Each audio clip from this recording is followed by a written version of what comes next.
Well, social media of late has been abuzz with company founders and employers weighing in on work culture, including 18-hour workday debate, or whether, employers are expecting too much. The other side of the story also needs to be highlighted. So a screen grab shared by Ease My Trip co-founder Prashant Pitti sparked another fresh debate. Prashant took to Twitter to share a screenshot from what seems like a WhatsApp conversation where a candidate informs him that they've decided to drop out from the job on the day of their joining. Pitti comments that this is very common and that 25 to 40% of those hired say they won't be joining at the last minute, adding that this issue is being falsely equated to hiring and firing.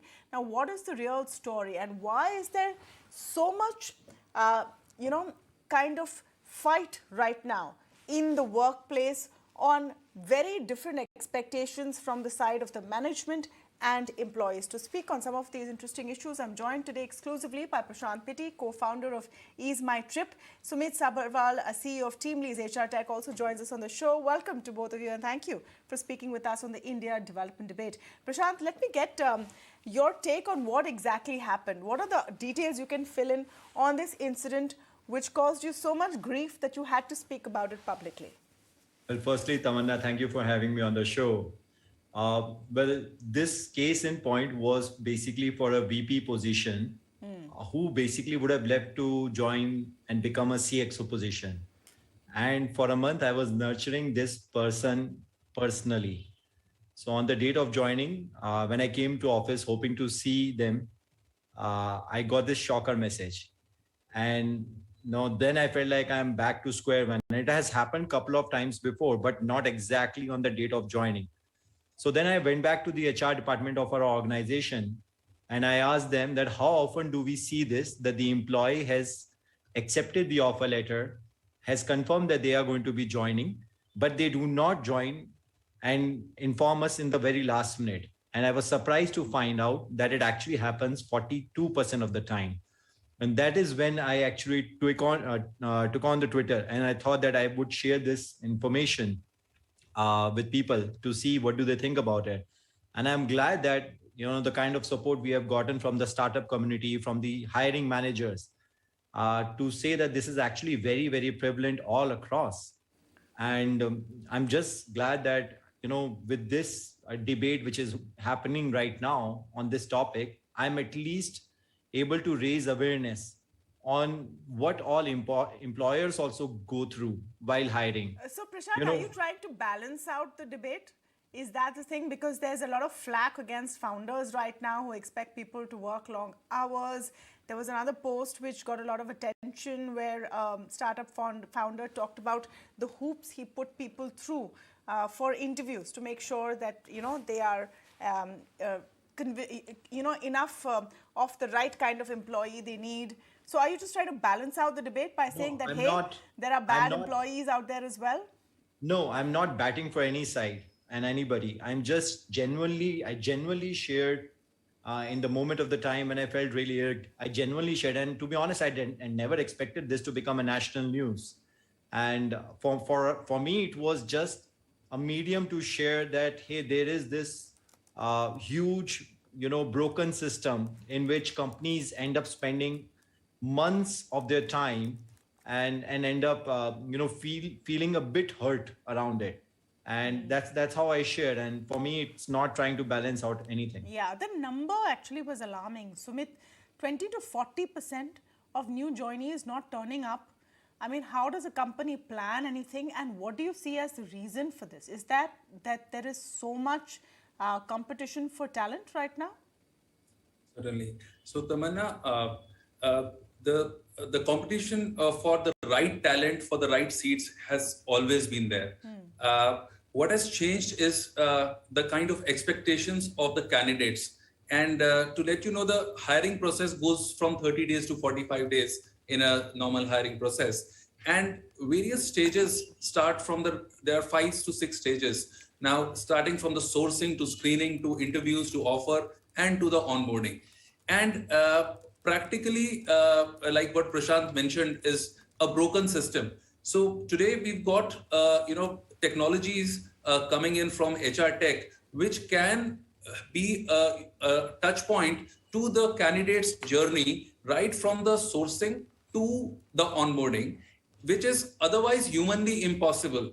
And if we deploy those kinds of and leverage those kinds of technologies and those kinds of systems, like the applicant tracking systems, like the talent onboarding modules, those will enable the HR managers or the hiring managers to onboard the employees or the candidates in a systematic way. And we have seen about 11% of the candidates withdraw from the process even before they go to a final offer stage because of the candidate experience. And after they get the offer, about 10% of the candidates withdraw. So Prashant was mentioning about 42 odd percent. So that is the right approximate number, but half of that can be eliminated if you're using the right technology and creating a right kind of candidate experience. Then that's what the companies like us can enable.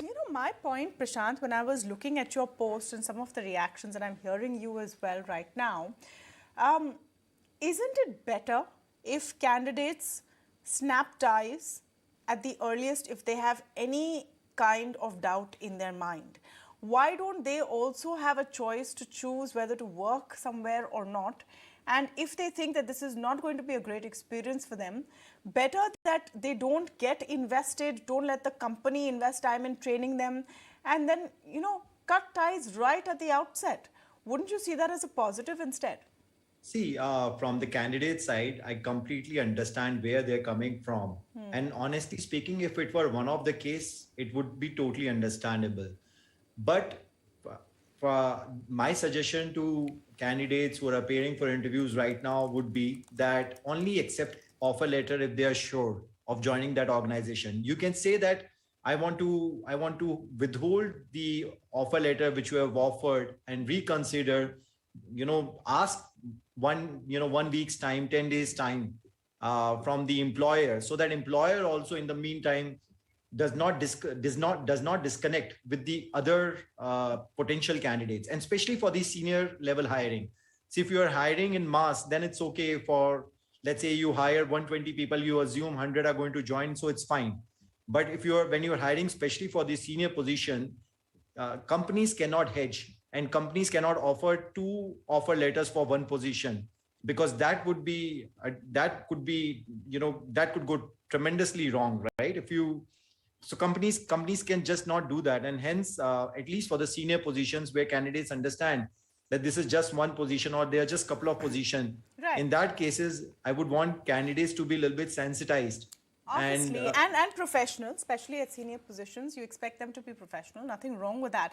But Prashant, since I have you here, your take on all of the trends in the workplace, especially in new age companies right now, and the biggest talk point has been this 18-hour workday debate.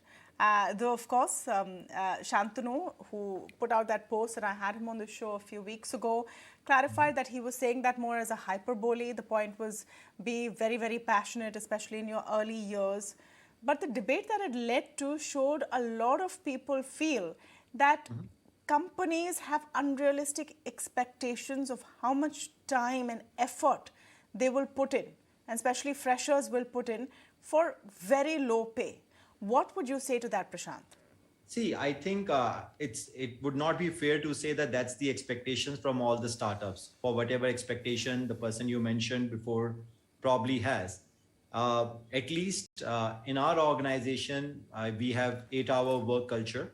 And if anybody wants to overachieve, wants to one extra, we are more than welcome to allow them to grow and work extra. But otherwise, that's the expectation. We believe in work-life balance. And you can run very quickly for a very short duration of the time, but as EaseMatter, which is 14-year-old organization, we also do not want to burn out our employees, and this is the kind of approach which we take. And I'm very, very sure the way it was written was misconstrued in many ways. I believe that was more of an advice to the young generation rather than as an enforcing rule within the organization.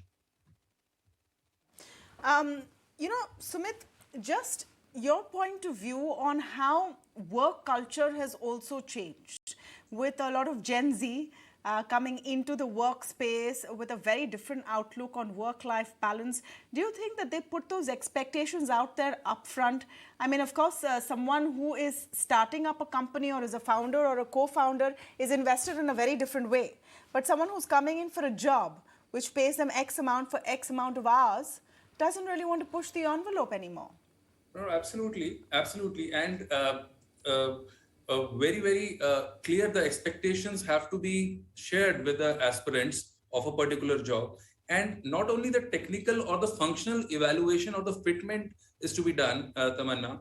Also, the behavioral and the cultural aspects also needs to be analyzed when you are interviewing or assessing a candidate.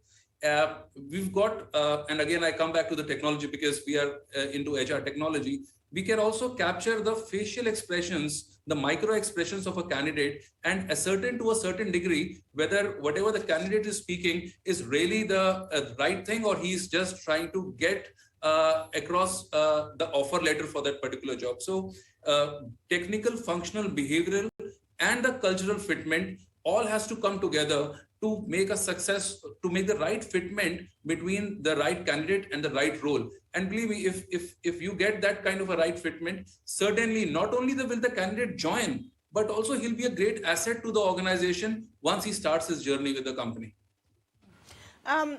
Quiet quitting is the other big trend. Prashant, what would you say to that? Do you think it's a real thing? Quiet quitting, where people turn up, do the bare minimum, but aren't really applying themselves beyond a point because they're simply not motivated enough. Is this a conversation that you have at management level, how to motivate people? See, motivation needs to happen regardless whether there's a trend going on or not. At the organization level, the organization's output is tremendously equally well dependent on what the inputs is coming from the organization structure is. The team as good the team is, the as good the organization is.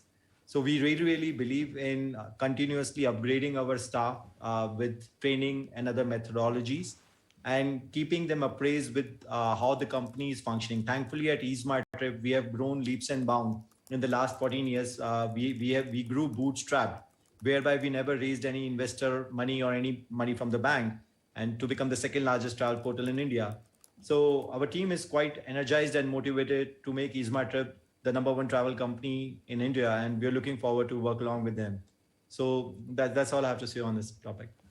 But the point is, are you seeing a wider gap with what employees actually expect from their workplace versus the kind of aspirations you have, Prashant? And is that becoming a very real issue as more and more of these issues come up?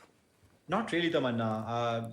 Even though there might be some things which are trending on social media lately, but overall, I do not see a big impact, except for the matter of the fact that hiring has become extremely tough. But once the candidate joins, I think it becomes the norm as what it was earlier. Right. So, just your take on some of these trends or some of these conversations which are now brewing on the link or the relationship between management and employees, the expectations that management has versus what the employees see for themselves. I mean, no one is really committed to their jobs or their careers lifelong like they were before. Gig working is in, moonlighting is in, everyone wants their options, work-life balance is important. Is that also changing the way people choose work? No, absolutely. It is also changing the way in which people choose work, and also the kind of touch, the communications that is happening constantly between the employer, when I say the employer, the management of the company, the HR department, as well as the employees, is also throughout the employee life cycle. If we see that there are some moments that can be defined, which are the Chronos moment, and some moments which are not defined. For example, how does an organization take employee feedback? What is the pulse surveys which employer takes from the employees? What are the kind of policy frameworks that happen further on a real-time basis that can help certain employees to ease out in the organization so that they can then further contribute to the organization? For example, if some untoward incident has happened in the family, how does the organization respond to it? Does the organization gives a buffer time for an employee to to settle down, to bounce back to work, or the constant work pressure, he has to come to the office every day, or there is no communication from the employer side. So so all these feedback from the employees in terms of pulse surveys, and then it getting roped into the policies, in the employee friendly policies, plays a very big role in the employee engagement. The more the engaged the employees are, the lesser the chances of them leaving the organization in a very short frame of time. Tamanna. All right. Thank you so much. Great to have both of you on the show, and we'll continue these interesting series of conversations on how the nature of work is truly changing. Thank you. Thank you, Tom.